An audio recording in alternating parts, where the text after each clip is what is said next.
কথাশিল্পী, কবি, কলামিস্ট, নিবন্ধকার, প্রাবন্ধিক এবং সুবক্তা আমার অত্যন্ত শ্রদ্ধেয় দিদি অনিন্দিতা বৈদ্য রায় মহাশয়।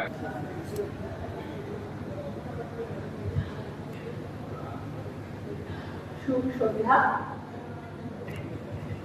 বিআরসি ক্লাবের এই আয়োজনে আমি আগেও এসেছি, এবারও আসতে পেরে খুব ভালো লাগছে। ভেবেছিলাম হয়তো আসা হবে না, তো সেসব কথা থাকবে, সেগুলো কেন আসা হবে না সেগুলো আজকে বিষয় আসায় মোটামুটি এখানে দাঁড়িয়ে প্রথমে যখন বলা হলো যে আজকে শেষ অনুষ্ঠান এটাই, তখন না এখানে আমি দেখতে পাচ্ছি ভালো লাগছে যে মেয়েরাই বেশি পরিমাণে রয়েছে।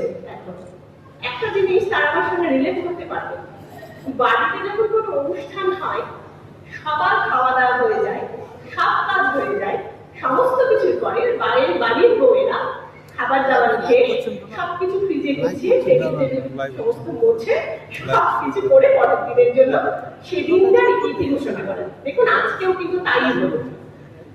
2:30টার সময় এখানে ঢুকেছি, এখন বাজে 8টা।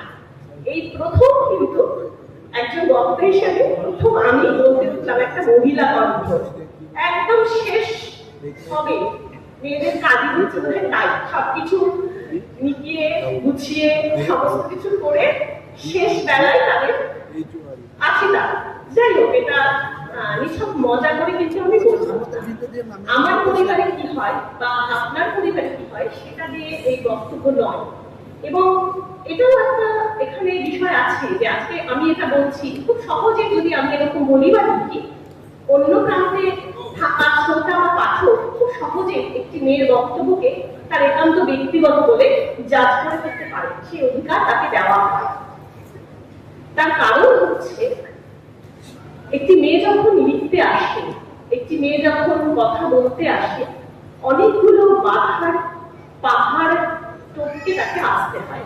এখানে আমরা দাঁড়িয়ে আজকে খুব গুরুত্বপূর্ণ কিছু বিষয় শুনেছি, সেখানে খুব গুরুত্বপূর্ণ কয়েকটি পয়েন্ট উঠে এসেছে, যেমন প্রান্তিক সাবঅর্ডিনেট বা অপর যারা তাদের কথা, তারা কোন ভাষায় কথা বলবে, তারা কি নিজেদের ভাষাতেই কথা বলবে? মানে বলতে ইচ্ছে করছিল আর কি যে বলো রাত্রি হলো সংঘর্ষের কথা, এবার তোমার কথা বলো, কিন্তু বলবে কোন ভাষায়? এখানে এসে প্রথমেই বলবো সেটা মনে হচ্ছিল আমার। তো যাই হোক, আরেকটা হয়েছে নাম কাটা যাওয়া। নাম কাটা যাওয়া কথাটা আমরা যারা মেয়েরা লেখালেখি করি, বিভিন্ন শিল্প সাহিত্য কর্ম করি, সংসার সামলে, সন্তান সামলে বা কর্মজীবনে যাদের আরো নানান দায় দায়িত্ব থাকে অথবা থাকে না, পারিবারিক সামাজিক বহু বাধা বিপত্তি সামলে তাদের নাম কাটা যাওয়া কথাটা তাদের কাছে আরো অনেক গভীর অর্থ রাখে। ইদানিংকালে তো এটা খুব একটা চর্চিত বিষয়। সে যে রাসসুন্দরী দেবী আত্মজীবনী লিখেছিলেন এবং যা কিনা বাংলা ভাষায় লেখা প্রথম আত্মজীবনী, যে আত্মজীবনী তিনি অনেকদিন আগে লিখলেও তার মধ্যে 67 বছর বয়সে তা প্রকাশ হয়, তিনি লুকিয়ে রেখেছিলেন।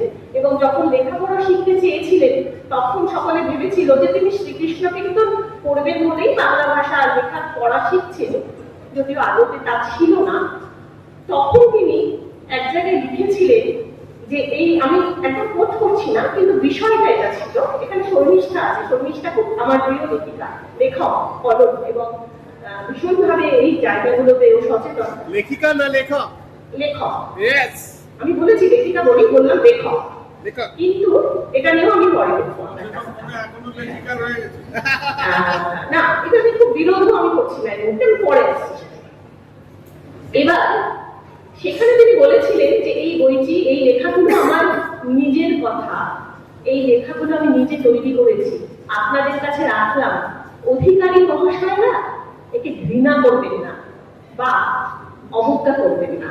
এই অধিকারী মশাইরা কোট আনকোট সমাজে কিন্তু প্রচুর রয়ে গেছেন, যারা একটা মেয়ে ঠিক কিভাবে কতটুকু পথ পেরিয়ে সে নিজেকে প্রকাশ করবে তার পথের মাঝখানে এসে দাঁড়িয়ে পড়ে।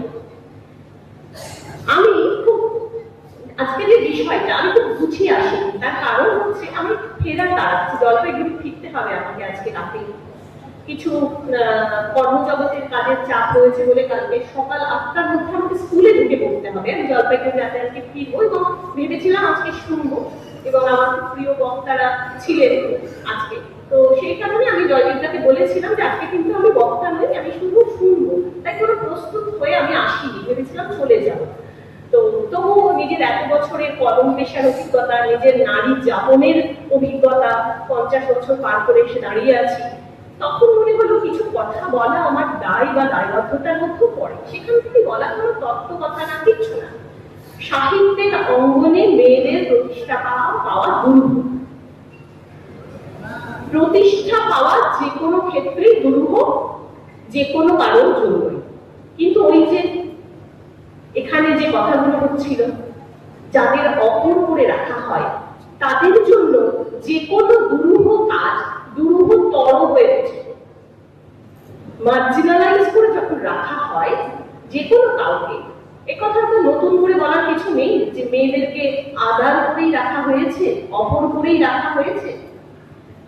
এবার মেয়েরা যখন লেখালেখি শুরু করে, একটা মেয়ে যখন লেখে, এখানে অনেকে আছেন আমি জানি যারা হয়তো অনেক কথা বলতে চান, মেয়েদের কথা বলছি আমি, অনেক কথা জমে থাকে, জীবনের অনেক অভিজ্ঞতা ভাগ করে নিতে চান, কিন্তু লিখে ফেললে যদি পাছে লোকে কিছু বলে, যদি কিছু ভেবে নেন, আমি একটা চরিত্র তৈরি করলাম, কেউ এখন ভেবে নিল যে ওই চরিত্রটা আমিই নাকি, বা ওইটা আমার শাশুড়ি মা নাকি, ওটা আমার কোনো বাল্য প্রেমিক ছিল নাকি, থাক বাবা দেখার দরকার নেই। তার কারণ হচ্ছে খুব সহজ, একটি মেয়ে যখন লেখে তার প্রত্যেকটা জিনিসকে মাইক্রোস্কোপের নিচে ফেলে ছিঁড়ে খুঁড়ে তাকে দেখা, কারণ একটা মেয়েকে দেখার যে মেল গেজ আমাদের সমাজে রয়েছে সব রকম ভাবে, যে একটা মেয়ে বিষয় দেখার বস্তু, তাকে দেখতে হবে সব রকম ভাবে, শুধু তাকে তার বাহ্যিক ভাবে দেখলেই হবে না, সে কি সৃষ্টি করলো, সে কি উপস্থাপন করলো, তার ভেতর পর্যন্ত দেখতে হবে, তার প্রত্যেকটা লাইনকে স্ক্রুটিনি করে দেখতে হবে।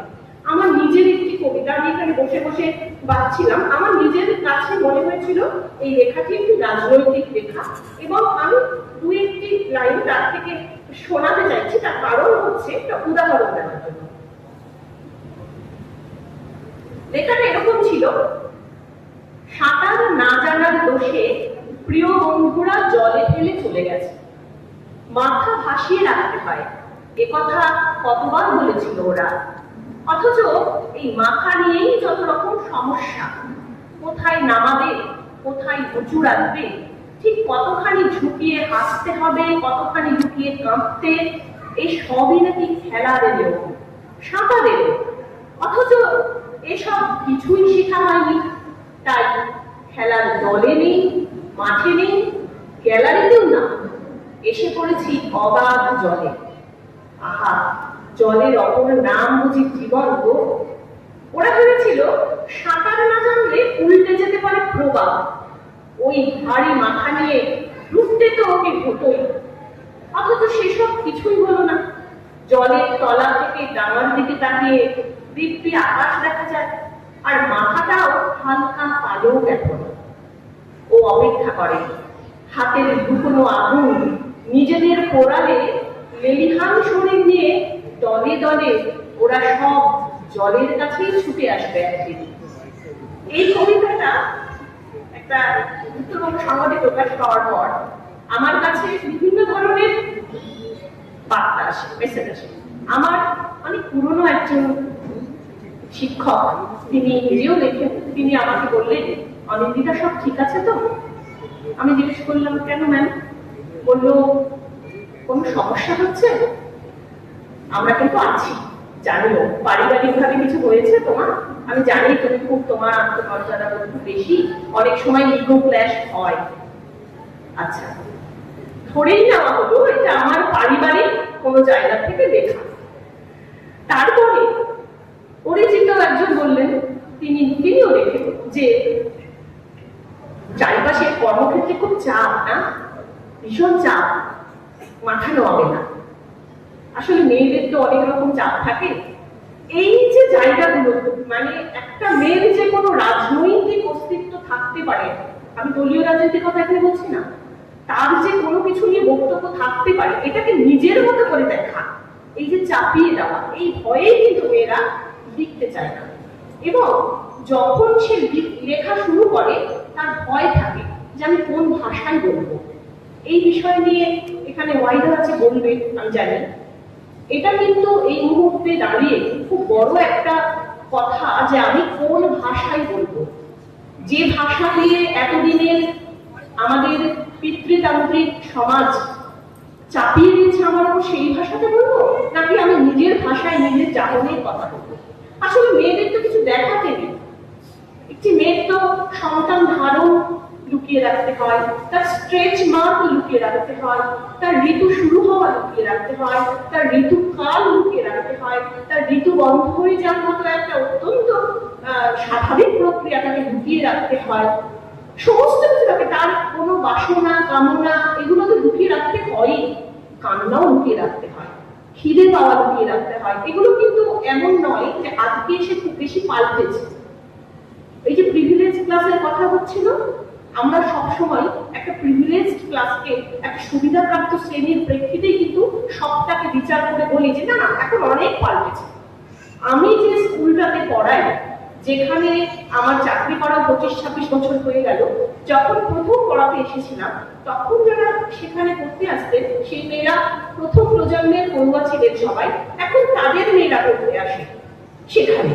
তো তাদের সঙ্গে মিশে আমি যেভাবে জীবনকে দেখেছি, যেভাবে মেয়েদের জগৎটাকে দেখেছি, সেখানে দাঁড়িয়ে সত্যিই মনে হয় এই মেয়েদের কথাটাকে কারা লিখবে।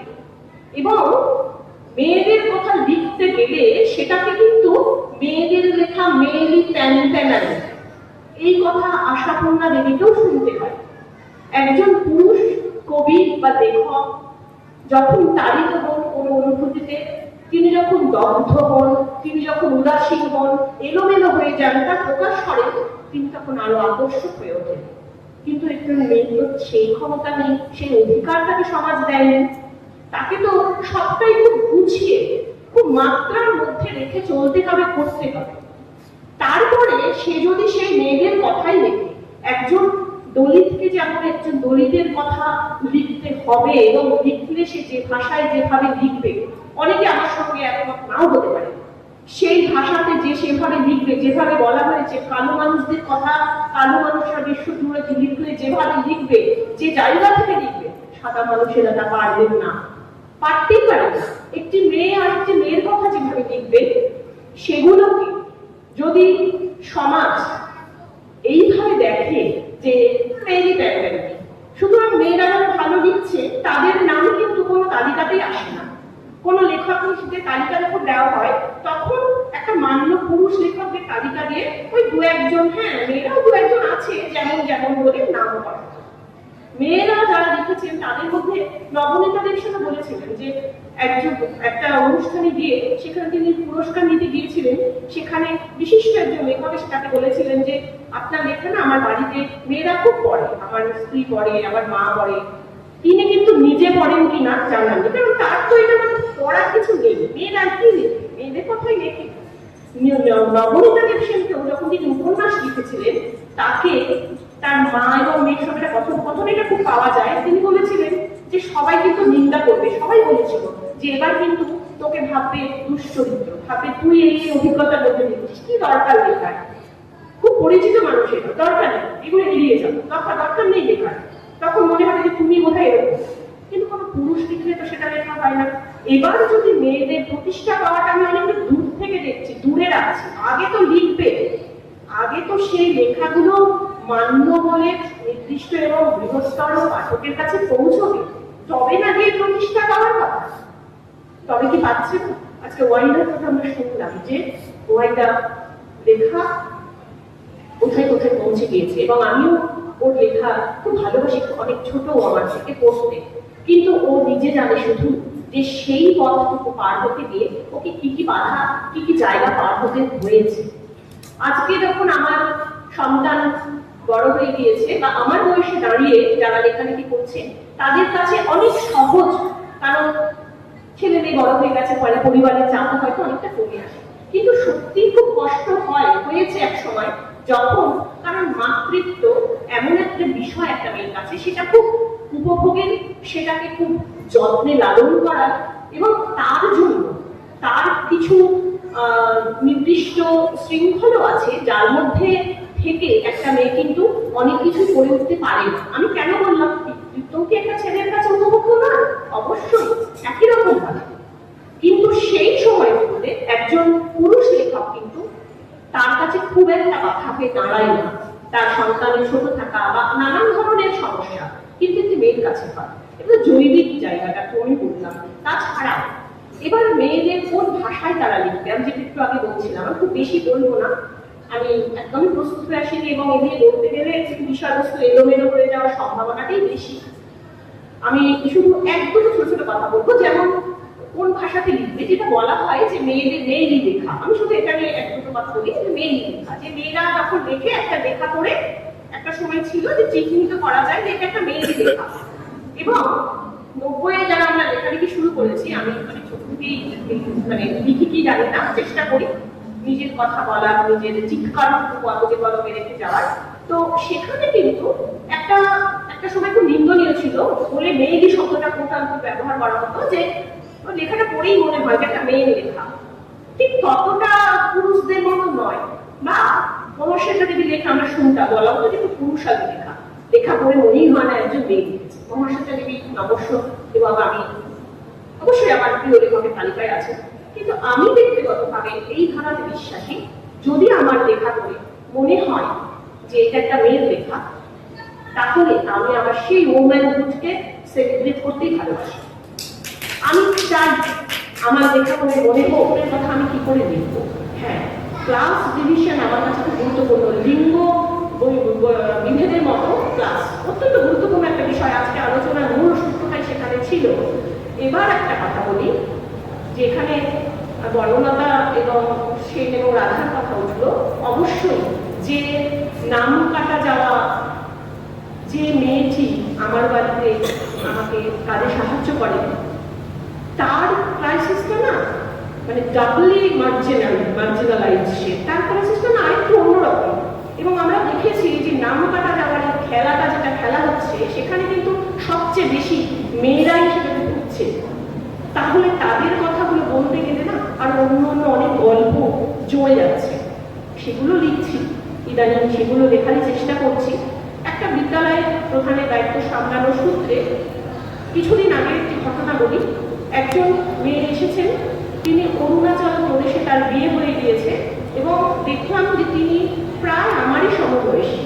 যে সময় তিনি মাধ্যমিক পাশ করেছেন, এবং তার নাম নেই, তার মাধ্যমিকের অ্যাডমিট নেই, তিনি ক্লাস 8-এ পড়তে পড়তে তিনি স্কুল থেকে চলে গেছেন। কোথাও কোনোখানে তার বাবা মা কিছু নাম নেই। আমি বললাম বাড়ি জমির দলিল কিছু আছে?